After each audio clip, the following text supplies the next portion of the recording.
नागिन आजाराची लक्षणे काय काय काळजी घ्याल? अनेकदा तुम्ही रुग्णांना नागिन झाल्याचे ऐकले असेल. नावाप्रमाणेच हा आजारही भयंकर आहे. याविषयी गैरसमजही अनेक आहेत.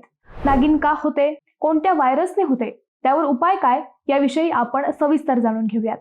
शरीरावर जेथे नागिन होणार असते तेथे दुखणे सुरू होते, चमका येतात, त्वचेची आग होते, साधारण 2 ते 3 दिवसांनी पुरळ येतात, त्याचे फोड बनून त्यात पाणी होते, ती जागा लालसर होते, थकवा वाटणे, सांधेदुखी, डोकेदुखी, थंडी, ताप अशी लक्षणे दिसतात.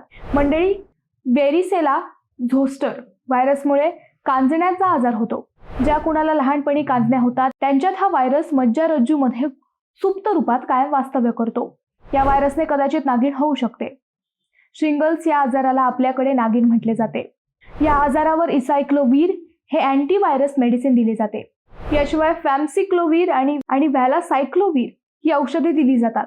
मंडळी, तुम्हाला या आजाराबद्दल किंवा उपायाबद्दल आणखी काही माहिती असल्यास नक्की कमेंट करा, जेणेकरून आपल्या व्ह्युअर्सला अधिक माहिती मिळेल.